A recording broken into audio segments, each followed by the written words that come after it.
내면의 미디안을 진멸하라. 요아스의 아들 기드온이 헤레스 비탈 전쟁에서 돌아오다가 숫곳 사람 중 한 소년을 잡아 그를 신문하매 그가 숫곳의 방백들과 장로들 77명을 그에게 적어준지라.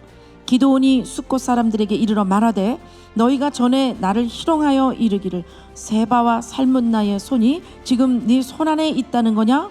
어찌 우리가 네 피곤한 사람들에게 떡을 주겠느냐? 한 그 세바와 살문나를 보라 하고 그 성읍의 장로들을 붙잡아 들가시와 찔레로 숫곳 사람들을 징벌하고 분노의 망대를 헐며 그 성읍 사람들을 죽이니라.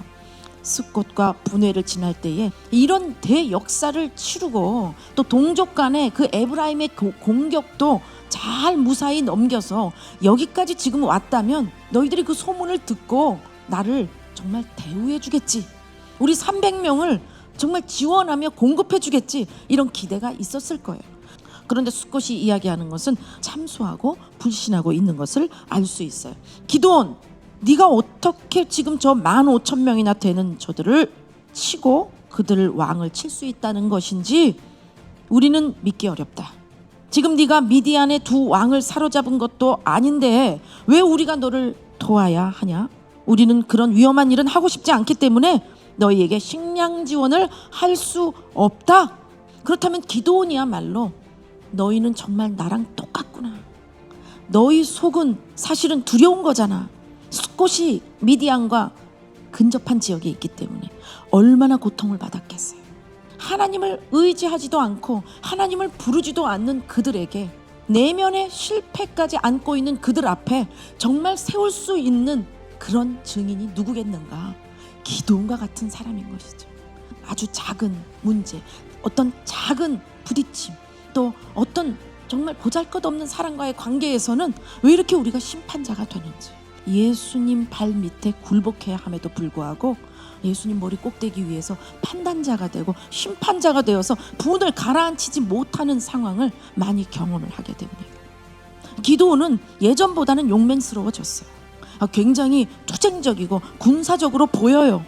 그러나 그의 내면은 도리어 미디안화된 것이 역력히 드러나고 있다는 것에 대해 우리가 우리 자신을 비추어 봐야 되겠습니다. 우리가 출애굽기에 본다면 모세가 분명히 그 지도력을 가지고 하나님 앞에 범죄한 이스라엘 백성을 향해 정말 저주의 선포를 하고도 남는 관계인데, 그러나 그는 도리어 생명책에서 자기 이름을 빼달라고 하나님 앞에 중보적 자세로 간구하죠. 하나님께서는 바로 그것을 기다린 것입니다. 13만 5천 명 중에 도망한 10,000명을 치고 미디안의 두 왕을 치는 것은 진멸전쟁에 있어서는 맞다라는 거예요.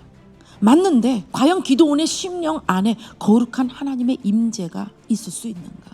외형적으로는 강력해졌지만, 외형적으로는 사람들이 따르고 그리고 전쟁에 대한 확실한 성과가 있는 상황 속에 그가 말하는 것도 선포하는 것도 행하는 것도 용사답다 말할 수 있을지는 모르지만 여호와께서 임재하실 수 없는 버려진 패잔병은 아닌가?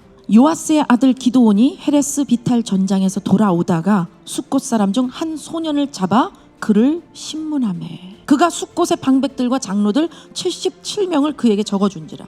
여기 신문하다라고 하는 것은 사로잡았다라는 뜻이에요.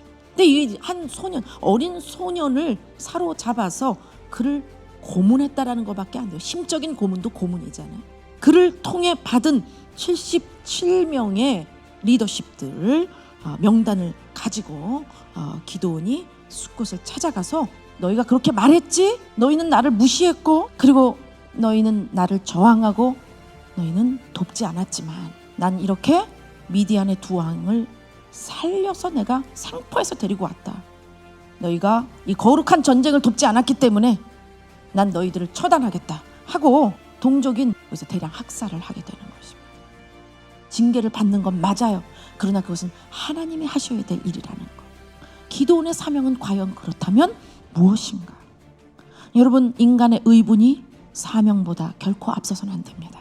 인간의 어떤 정의가 주님이 주신 십자가의 그 길보다 더 빨라서는 안 됩니다. 기드온이 만난 에브라임이나 기드온이 만난 숫곳 사람들, 기드온이 만난 분후의 사람들, 아니 여기에 미디안의 두 왕까지도 말이죠. 지금 여기에 지금 어린 소년까지도 말이죠.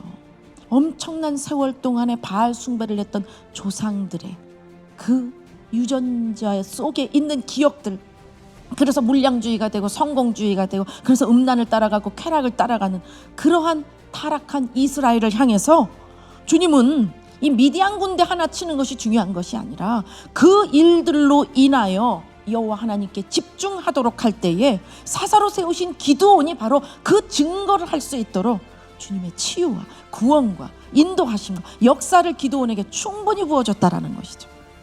그러나 기드온은 개인의 전쟁, 혈족의 전쟁, 인간의 전쟁으로 이 하나님의 거룩한 전쟁을 그냥 하락시켜버리는 거예요. 주님은 어떤 마음으로 기드온을 보고 계실까요? 우리에게 그대로 적용해 보면 좋겠습니다. 그의 맏아들 여델에게 이르되 일어나 그들을 죽이라 하였으나 그 소년이 그의 칼을 빼지 못하였으니 이는 아직 어려서 두려워함이었더라. 세바와 살문나가 이르되 네가 일어나 우리를 치라. 사람이 어떠하면 그의 힘도 그러하니라 하니. 어떻게 그 어린 자녀에게 칼을 주어 그들의 목을 치라고 하겠어? 이건 역시도 지금 기드온과 그 주변의 사람들은 옳소 기드온이 옳습니다. 기드온은 우리의 왕입니다. 이스라엘의 왕이 되어 주십시오. 기드온 너 변질됐구나 라고 좀 일어서는 이들이 있어야 되는데, 도리어 기드온이 우리의 왕이다라고 그렇게 외치는, 말하자면 선거 퍼포먼스에 완전히 지금 승리한 거거든요. 기드온이 세바 살문나가 얘기하는 거예요. 사람 나이에 따라 힘이 달라. 아직 걔가 너무 어린데 어떻게 걔가 내 목을 칠 수 있겠나. 너 해도 너무한다. 우리가 외치지 않으면 대적들이 외칩니다. 우리가 우리 안에서부터 우리 인격으로 우리의 생활 가운데 주님의 법을 따르지 않으면, 특별히 우리가 외형적으로는 박수 받는 그런 영웅의 일들을 하고 있다 할지라도 내면의 잔인함, 내면의 자존심, 내면의 열등감, 무시당할 때마다 나오는 분노, 외형적인 전쟁은 아무 소용이 없는 거예요. 주님이 원하는 것은 우리 내면의 승리란 말이죠. 그렇다면 기드온이 왜 이렇게 됐을까? 기드온의 내면에 자리 잡은 그 미디안, 그것을 우리가 세 가지로 한번 보도록 하겠어요. 첫 번째는 분노와 보복심이죠. 겉에 보이는 미디안은 쳤는데 안에 있는 미디안에게 잡혀먹었다 이 소리예요. 두 번째는 자우상 때문입니다. 세 번째, 성공주의라는 거예요. 바알의 숭배의식은 성적 제사라 아주 문란하게, 아주 잔인하게, 아주 참혹하게 집단적인 성행위를 하는 거예요. 그러니까 그것은 문화가 되는 것이죠. 음란하고 폭력적이며 잔인한 그 문화권 가운데 너무 많은 이런 상처가 있었겠구나. 기드온은 우리 아버지는 왜 이러는가? 우리 아버지는 어쩌다 이렇게 됐는가? 이름이 요아스인데 이스라엘에 깨어있는 자들은 분명 기드온과 요아스를 엄청 비난했을 거예요. 저런 변절자의 자식, 저런 배교자의 자식, 저 우상 숭배하는 자의 자식, 더 나아가서 장성한 남자임에도 그 미디안에 폭력당하는 자신들의 이웃과 친인척 가족들에 대하여 아무것도 할 수 없이 두려워 떨고 있는 자기 자신에 대한 괴리감, 자멸의식, 처참함, 그러니까 그 열등감, 무시당함, 그 생각하고 싶지 않은 끔찍한 공포의 세월들에 대해서 도파민이 나와야 되니까 뭘로 나와야 되겠어요? 물질적 만족, 존재감에 대한 만족, 사람으로부터 인정받는 만족, 그리고 뭔가 성과가 있는 것에 대한 만족, 이 만족감으로만 도파민이 나와서 만족을 누릴 수 있고 세로토닌이 나와서 즐거움을 누릴 수 있으니까 계속 욕구 충족에, 이런 욕구를 계속 진취적으로 달성하려고 하는, 만족하려고 하는 이런 힘이 나오게 되는 거예요. 첫 번째는 분노와 보복심, 두 번째는 자우상, 세 번째 성공주의. 이 세 가지가 우리 안에 있는지 봐야 되겠습니다.